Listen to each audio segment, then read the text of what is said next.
मराठी में एक बोलते हैं की वेळ घेऊन पेडगावला गेल्यावर काय करणार किंवा झोपेचं सोंग घेतल्यावर त्याला कसं उठवणार। एक मंदिर का ट्रस्ट और एक वक्फ बोर्ड, इसकी कंपैरिजन कैसे हो सकती है। वक्फ करने वाले वाकिफ का नाम नहीं दिया गया है, डेट नहीं बताई गई है, सब ब्लैंक है। आप देख सकते हैं, मैं ऑथेंटिकेट कर दूंगी। ये गवर्नमेंट की पोर्टल से लिया गया, डाउनलोड किया गया कार्ड है। वाकिफ का नाम नहीं है, यूआईडी नंबर नहीं है, एड्रेस नहीं है, रजिस्ट्रेशन की डेट नहीं है, क्रिएशन डेट नहीं है, प्रॉपर्टी की बाउंड्रीज नहीं है, प्रॉपर्टी स्पेसिफिकेशंस नहीं है, फोटो नहीं है, इंस्पेक्शन डन नो, मतलब कुछ भी नहीं बताएंगे और बोलेंगे कि ये प्रॉपर्टी हमारी है।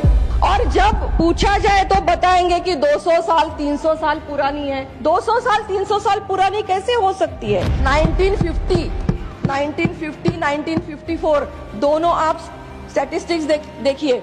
1954 तक अपने देश में, इस देश में केवल 37,000 प्रॉपर्टीज वक्फ की थी, वो आज 8,72,000 बन गई है।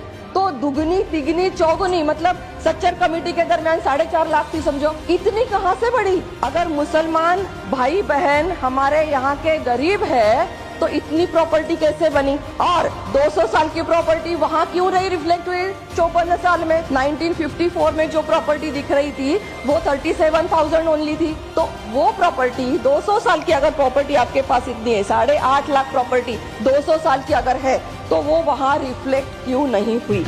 अर्बन अफेयर्स की हमारी मीटिंग थी। एक भाई साहब मुझे मिले जिनका नाम था देशमुख, महाराष्ट्र से आए थे। उन्होंने मुझे एडिशनली जानकारी दी। उनका गांव है शिरसाड़ा, परळी वैजनाथ, उनका नाम है देशमुख। उन्होंने कहा कि उनके 16 एकड़ प्रॉपर्टी थी, उनके बाजू में एक मुस्लिम समुदाय की वो भी 16 एकड़ प्रॉपर्टी थी। दोनों प्रॉपर्टी मिलाकर अचानक से वक्फ जाहिर कर दी। अचानक से कैसे हो सकता है। और दोनों ने, मतलब देशमुख जी भी गए और मुसलमान जो भाई थे वो भी गए और उन्होंने पैसे देके प्रॉपर्टी वापस ले ली। पैसे देके, मतलब ये करप्शन चल रहा है। जेपीसी में हमारे एक कर्नाटक के भाई साहब आए थे, अनवर मणिपड़ी जी। अब मैं उनका बाकी का बोलूंगी नहीं यहाँ, क्योंकि मेरे मुंह से मुझे कोई गंदा नाम नहीं लेना है। जो भी उन्होंने कहा, वस्तु स्थिति इतनी भयानक थी।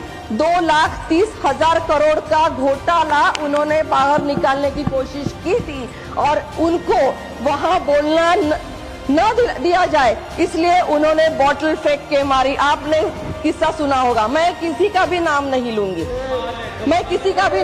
लूंगी, क्योंकि मुझे इसमें समय नहीं देना है। एक